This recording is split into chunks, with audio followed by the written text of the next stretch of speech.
G'day everyone, welcome to the video. Thank you for tuning in. It must be said that none of this is financial advice. Litecoin, one of the earliest Bitcoin forks, is only 100 days away from the block reward reduction event that plans to make it harder for the tokens to be mined, which could make the circulating supply of Litecoin more valuable. Much like Bitcoin, from time to time Litecoin goes through a fixed process called halving that reduces the rewards miners get for mining a block, which in turn reduces its rate of issuance. Every time 840,000 Litecoin blocks are mined, the coin reward is cut in half. And every 4 years since the current block generation time is set to approximately 2.5 minutes, producing 576 blocks per day. So this will happen on the 6th of August 2019.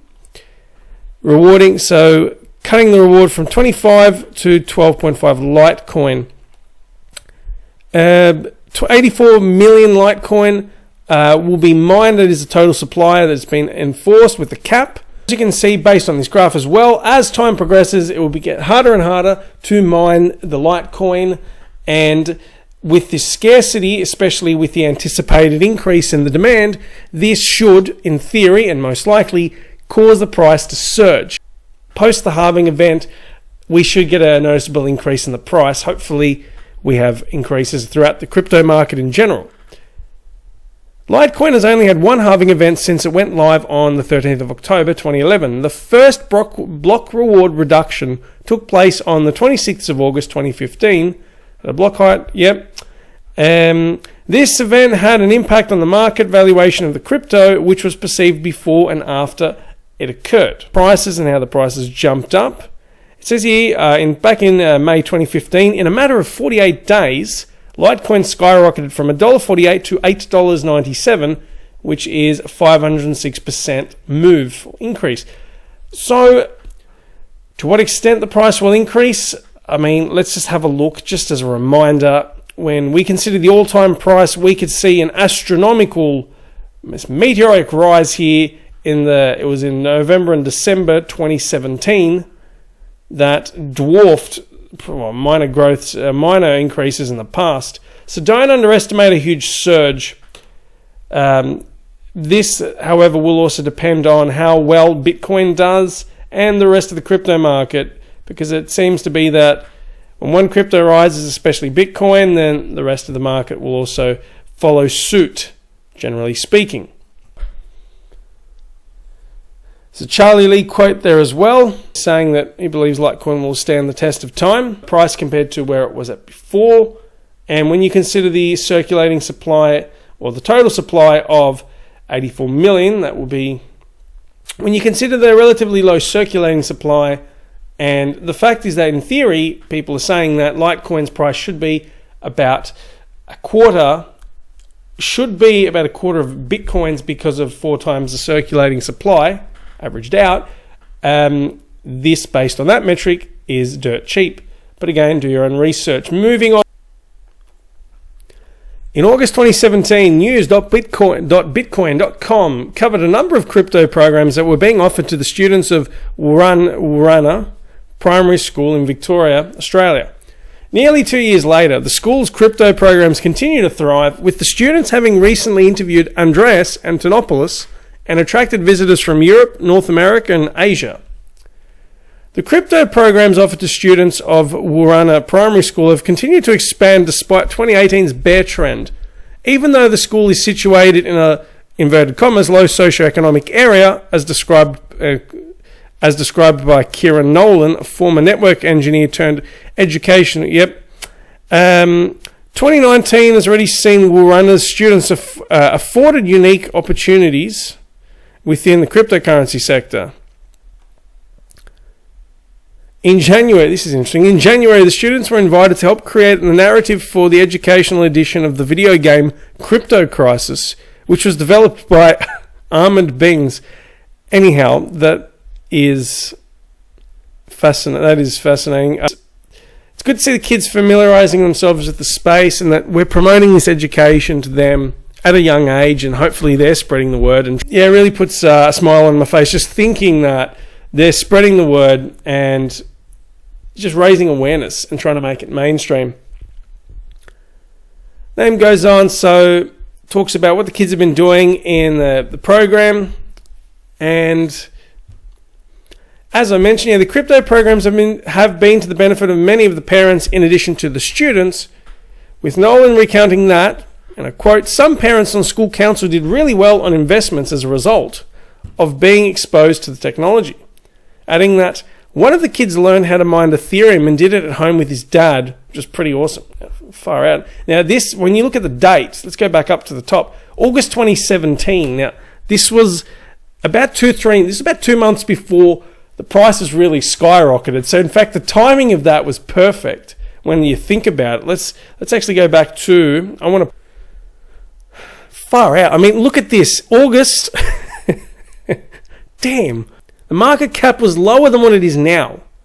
Let's say it gave the kids 2 months to familiarize themselves with the space. Come November, space is still relatively low. It's equivalent to what it is now.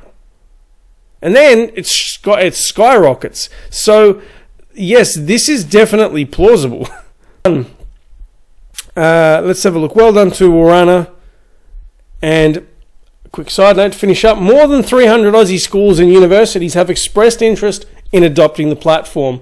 Excellent. And question about Bitcoin and DLT to be incorporated. Do you think that programs covering Bitcoin and DLT should be incorporated into school curriculums?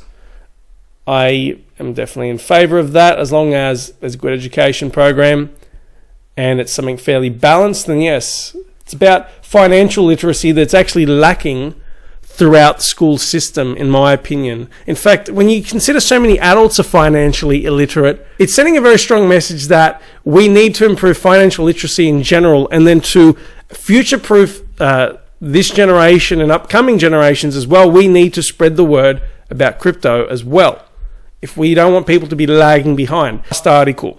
Again, staying in Australia, staying in my stomping ground here in Australia, Origin Kebabs just wanted to let its followers know that 4 of its Queensland stores now accept Bitcoin as a form of payment. Facebook wasn't having it and blocked the Aussie restaurant from advertising on the social media platform. Someone might want to tell Mark Zuckerberg before he launches his own face coin that they could find themselves in an awkward spot.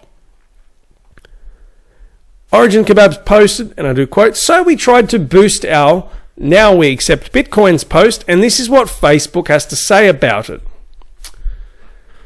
They pointed to an alert in which Facebook took issue with the ad promoting, in inverted commas, financial products and services such as initial coin offerings that are frequently associated with misleading or deceptive promotional practices, and quote, "Origin Kebabs is not an ICO."